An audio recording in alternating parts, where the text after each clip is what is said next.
Salut les amis, c'est Idi de CID Sport, coaching et vente de produits de sport.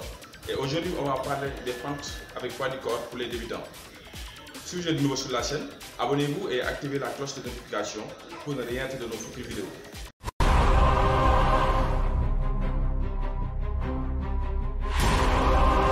Et c'est parti.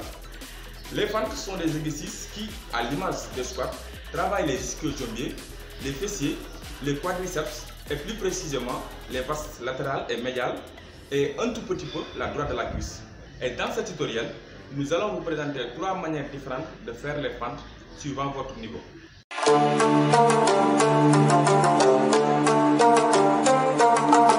Le premier niveau constitue le niveau élémentaire de base pour toute personne désirant se mettre aux fentes.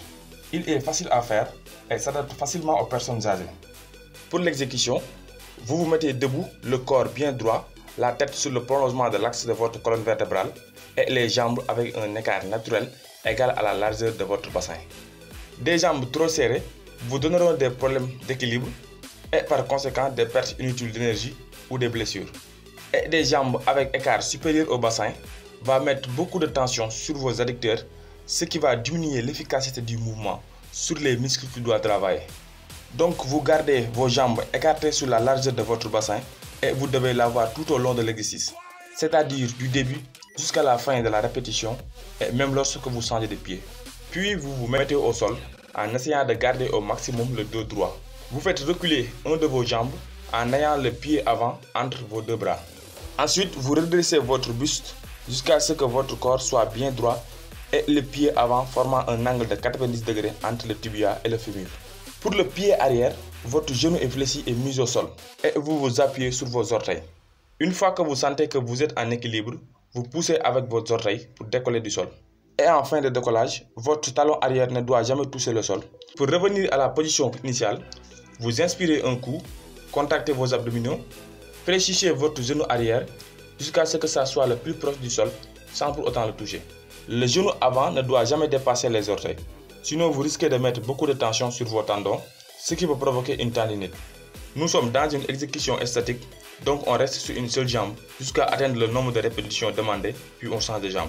Le changement de jambe se fait tout en gardant l'écart à la largeur du bassin. Et pour l'exécution, vous répétez la même procédure que sur l'autre jambe. Et lorsque vous réalisez le mouvement, plus l'écart entre votre pied avant et votre pied arrière est important, plus vous travaillez vos fessiers et vos ischio-jambiers. Et moins l'écart sera important, et plus vous travaillerez vos quadriceps. Mais quel que soit l'écart, vous devez toujours avoir un angle de 90 degrés au niveau du pied avant et descendre suivant la verticale.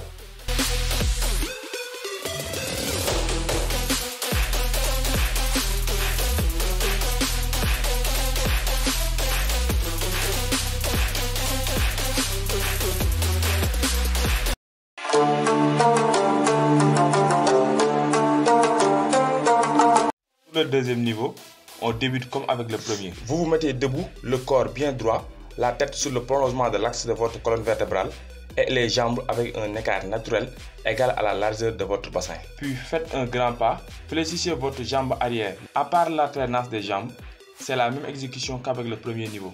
Vous gardez l'écart jusqu'à la fin de l'exercice, même lorsque vous changez de jambe. Faites un angle de 90 degrés entre le fémur et le tibia du jambe avant. Fléchissez votre genou arrière, puis descendez suivant la verticale.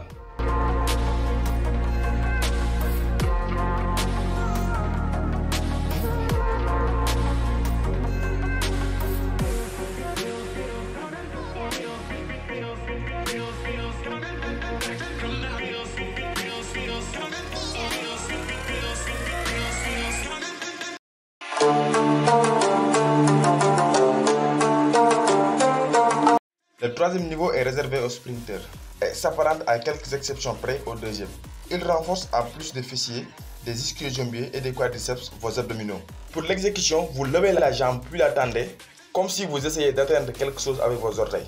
Vous pouvez amener le pied avant le plus haut possible suivant votre équilibre. Cependant, c'est un exercice qui peut être dangereux pour vos articulations si vous ne contrôlez pas la descente de votre pied avant.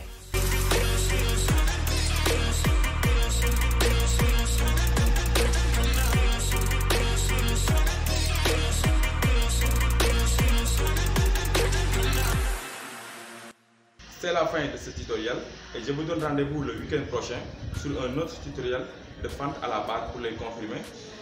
N'oubliez pas d'aimer la vidéo, de vous abonner et de me dire ce que vous en pensez dans les commentaires.